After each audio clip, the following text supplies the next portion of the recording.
ನಮಸ್ಕಾರ, ನೀವು ನೋಡ್ತಾ ಇದ್ದೀರಾ ಗ್ಯಾರಂಟಿ ನ್ಯೂಸ್. ನಾನು ರಾಮ್ ಬಡ್ಗೇರ್. ಅಮೆರಿಕದ ಅಧ್ಯಕ್ಷರಾಗಿ ಡೊನಾಲ್ಡ್ ಟ್ರಂಪ್ ಅಧಿಕಾರಕ್ಕೆ ಬರ್ತಾ ಇದ್ದಂತೆ ಜಗತ್ತಿನಲ್ಲಿ ಟ್ರೇಡ್ ವಾರ್ ಶುರುವಾಗಿದೆ. ಟ್ರಂಪ್ ಪದಗ್ರಹಣ ಮಾಡ್ತಾ ಇದ್ದಂತೆ ಚೀನಾ, ಕೆನಡಾ, ಮೆಕ್ಸಿಕೋ ವಿರುದ್ಧ ಹೆಚ್ಚಿನ ಆಮದು ಸುಂಕ ವಿಧಿಸಿದ್ರು. ಇದಕ್ಕೆ ಮೂರು ದೇಶಗಳು ವಿರೋಧ ವ್ಯಕ್ತಪಡಿಸಿದ್ವು. ತಮ್ಮ ನಿರ್ಧಾರವನ್ನು ಮರುಪರಿಶೀಲಿಸಲು ಟ್ರಂಪ್ಗೆ ಮನವಿ ಮಾಡಿದ್ವು. ಆದರೆ ಅದು ಫಲ ನೀಡಿಲ್ಲ. ಈಗ ಮೂರು ದೇಶಗಳು ಅಮೆರಿಕಕ್ಕೆ ಸೆಡ್ಡು ಹೊಡೆಯಲು ಮುಂದಾಗಿವೆ.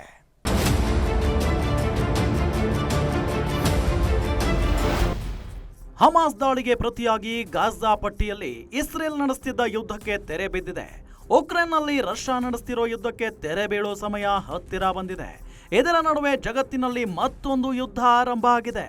ಹೀಗಂತ ಇದು ಎರಡು ದೇಶಗಳ ನಡುವೆ ಸಮರ ಭೂಮಿಯಲ್ಲಿ ನಡೀತಿರೋ ಯುದ್ಧವಲ್ಲ, ಬದಲಿಗೆ ಜಗತ್ತಿನ ಹಲವು ರಾಷ್ಟ್ರಗಳ ವಿರುದ್ಧ ಅಮೆರಿಕ ನಡೆಸುತ್ತಿರೋ ವ್ಯಾಪಾರ ಯುದ್ಧ. ಅಮೆರಿಕದಲ್ಲಿ ಅಧ್ಯಕ್ಷೀಯ ಚುನಾವಣೆ ನಡೆದು ಟ್ರಂಪ್ ಅಧಿಕಾರಕ್ಕೆ ಬರ್ತಾರೆ ಅನ್ನೋದು ಕನ್ಫರ್ಮ್ ಆಗ್ತಿದ್ದಂತೆ ಜಗತ್ತಿನಾದ್ಯಂತ ವ್ಯಾಪಾರ ಯುದ್ಧ ಆರಂಭವಾಗೋ ಭಯ ಶುರುವಾಗಿತ್ತು. ಆ ಭಯ ಈಗ ನಿಜವಾಗಿದೆ.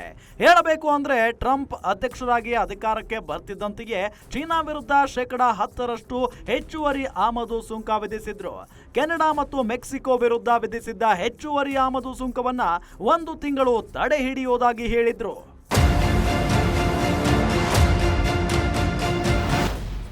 ಫೆಬ್ರವರಿ 4ರಂದೇ ಕೆನಡಾ, ಮೆಕ್ಸಿಕೋ, ಚೀನಾ ವಿರುದ್ಧ ಹೆಚ್ಚುವರಿ ಆಮದು ಸುಂಕ ವಿಧಿಸೋ ಆದೇಶ ಜಾರಿಗೆ ಬರಬೇಕಿತ್ತು. ಆದರೆ ಕೆನಡಾ ಮತ್ತು ಮೆಕ್ಸಿಕೋಗೆ ಇದರಿಂದ ಭಾರಿ ಹೊಡೆತ ಬೀಳುತ್ತೆ ಅನ್ನೋ ಕಾರಣಕ್ಕೆ ಅಮೆರಿಕ 1 ತಿಂಗಳು ಹೆಚ್ಚುವರಿ ಸಮಯ ನೀಡಿತ್ತು. ಈಗ 1 ತಿಂಗಳು ಗಡುವು ಮುಗಿದಿದ್ದು ಟ್ರಂಪ್ ಆದೇಶ ಜಾರಿಯಾಗಿದೆ. ಇದರಿಂದಾಗಿ ಕೆನಡಾ ಮತ್ತು ಮೆಕ್ಸಿಕೋದಿಂದ ಅಮೆರಿಕ ಆಮದು ಮಾಡಿಕೊಳ್ಳುವ ಉತ್ಪನ್ನಗಳ ಮೇಲೆ 25% ಹೆಚ್ಚುವರಿ ಆಮದು ಸುಂಕ ವಿಧಿಸಲಾಗಿದೆ. ತಿಂಗಳ ಹಿಂದೆ ಚೀನಾದಿಂದ ಆಮದಾಗುವ ಉತ್ಪನ್ನಗಳ ಮೇಲೆ 10% ಹೆಚ್ಚುವರಿ ಸುಂಕ ವಿಧಿಸಲಾಗಿತ್ತು. ಈಗ ಮತ್ತೆ ಹೆಚ್ಚುವರಿಯಾಗಿ 10% ಸುಂಕ ವಿಧಿಸಲಾಗಿದೆ.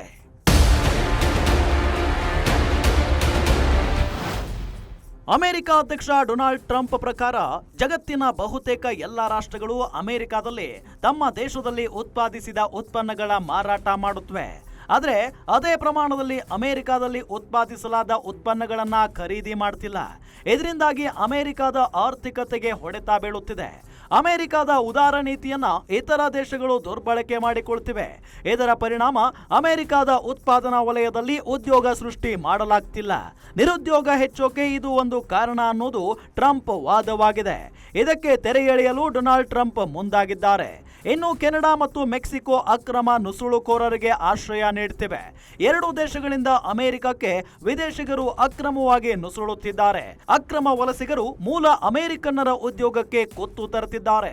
ಜೊತೆಗೆ ಮೆಕ್ಸಿಕೋ ಮತ್ತು ಕೆನಡಾದಿಂದ ನಿಷೇಧಿತ ಫೆಂಟಾನಿಲ್ ಮಾದಕ ವಸ್ತು ಪೂರೈಕೆಯಾಗ್ತಿದೆ. ಇದರಿಂದ ಅಮೆರಿಕನ್ನರು ಮಾದಕ ವಸ್ತುಗಳಿಗೆ ದಾಸರಾಗುತ್ತಿದ್ದಾರೆ. ಇದಕ್ಕೆ ಕಡಿವಾಣ ಹಾಕಬೇಕು ಅಂದ್ರೆ ಹೆಚ್ಚುವರಿ ಸುಂಕ ವಿಧಿಸೋ ಮಾರ್ಗ ಬಿಟ್ಟು ಬೇರೆ ಹಾದಿ ಇಲ್ಲ ಅಂತ ಟ್ರಂಪ್ ಭಾವಿಸಿದ್ದಾರೆ.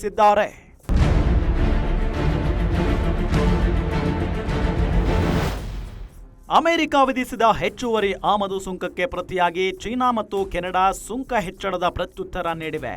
ಆದರೆ ಮೆಕ್ಸಿಕೋ ಮಾತ್ರ ಅಮೆರಿಕದ ವಿರುದ್ಧ ಯಾವುದೇ ಕ್ರಮ ಕೈಗೊಂಡಿಲ್ಲ.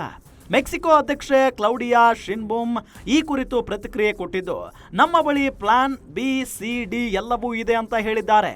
ಅಲ್ಲದೆ ಸಹಕಾರ ಸಂವಹನಕ್ಕೆ ಓಕೆ, ಗುಲಾಮರಂತೆ ನಡೆಸಿಕೊಂಡ್ರೆ ಸಹಿಸಲ್ಲ ಅಂತ ಟ್ರಂಪ್ಗೆ ಎಚ್ಚರಿಕೆ ನೀಡಿದ್ದಾರೆ.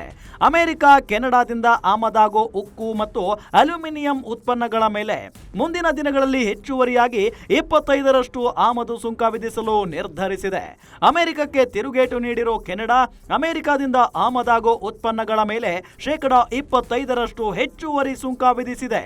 ಮುಂದಿನ 3 ವಾರಗಳಲ್ಲಿ ಅಮೆರಿಕದಿಂದ ಆಮದಾಗೋ ಕಾರುಗಳು, ಬೃಹತ್ ವಾಹನಗಳು, ಉಕ್ಕು ಮತ್ತು ಅಲ್ಯೂಮಿನಿಯಂ ಉತ್ಪನ್ನಗಳ ಮೇಲೆ 25% ಹೆಚ್ಚುವರಿ ಸುಂಕ ವಿಧಿಸಲಾಗುತ್ತದೆ ಅಂತ ಕೆನಡಾ ಪ್ರಧಾನಿ ಜಸ್ಟಿನ್ ಟ್ರೂಡೋ ಹೇಳಿದ್ದಾರೆ.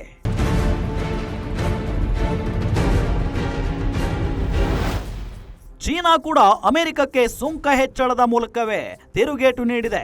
ಅಮೆರಿಕದಿಂದ ಆಮದಾಗೋ ಕೋಳಿ ಮಾಂಸ, ಗೋಧಿ, ಜೋಳ, ಹತ್ತಿಯ ಮೇಲೆ 15%, ಸೋಯಾಬೀನ್, ಸೊರ್ಗಮ್, ಹಂದಿ ಮಾಂಸ, ದನದ ಮಾಂಸ, ಮತ್ಸ್ಯ ಉತ್ಪನ್ನಗಳು, ಹಣ್ಣುಗಳು, ತರಕಾರಿಗಳು ಮತ್ತು ಹೈನುಗಾರಿಕೆ ಉತ್ಪನ್ನಗಳ ಮೇಲೆ 10% ಹೆಚ್ಚುವರಿ ಆಮದು ಸುಂಕ ವಿಧಿಸಿದೆ.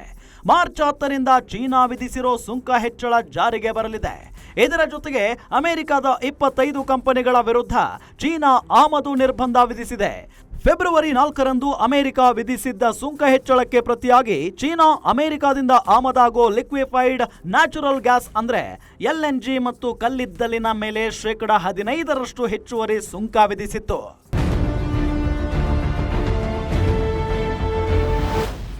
ಅಮೆರಿಕದ ಅಧ್ಯಕ್ಷ ಡೊನಾಲ್ಡ್ ಟ್ರಂಪ್ ಆರಂಭಿಸಿರೋ ಟ್ರೇಡ್ ವಾರ್ನಿಂದ ಷೇರು ಮಾರುಕಟ್ಟೆ ಹೂಡಿಕೆದಾರರಿಗೆ ಭಾರಿ ನಷ್ಟ ಉಂಟಾಗಿದೆ. ಷೇರು ಮಾರುಕಟ್ಟೆಗಳಲ್ಲಿ ಅಕ್ಷರಶಃ ಅಲ್ಲೋಲ ಕಲ್ಲೋಲ ಸೃಷ್ಟಿಯಾಗಿದೆ. ಅಮೆರಿಕದ ಡೌ ಜೋನ್ಸ್ 1.4% ಇಳಿಕೆ ಕಂಡಿದ್ರೆ S&P 500 1.75% ಇಳಿಕೆ ಕಂಡಿದೆ. ನಾಸ್ಡಾಕ್ ಸೂಚ್ಯಂಕ 2.6% ಕುಸಿತ ಕಂಡಿದ್ದು ಷೇರುಗಳಲ್ಲಿ ಹೂಡಿಕೆ ಮಾಡಲು ಹೂಡಿಕೆದಾರರು ಹಿಂದೆ ಮುಂದೆ ನೋಡುವಂತಾಗಿದೆ. ಜಗತ್ತಿನ ಬಹುತೇಕ ಷೇರು ಮಾರುಕಟ್ಟೆಗಳು ಕುಸಿತ ಕಂಡಿದ್ದು ಹೂಡಿಕೆದಾರರು ಷೇರುಗಳ ಕುರಿತು ನಂಬಿಕೆಯನ್ನೇ ಕಳೆದುಕೊಂಡಿದ್ದಾರೆ. ಟ್ರಂಪ್ ಮುಂದಿನ ದಿನಗಳಲ್ಲಿ ವಿವಿಧ ದೇಶಗಳ ವಿರುದ್ಧ ಸುಂಕ ಸಮರ ಆರಂಭಿಸುವ ನಿರೀಕ್ಷೆ ಇದೆ. ಹೀಗಾಗಿ ಷೇರು ಮಾರುಕಟ್ಟೆಯಲ್ಲಿ ಹೂಡಿಕೆ ಮಾಡಲು ಯಾರೂ ಮುಂದೆ ಬರ್ತಿಲ್ಲ.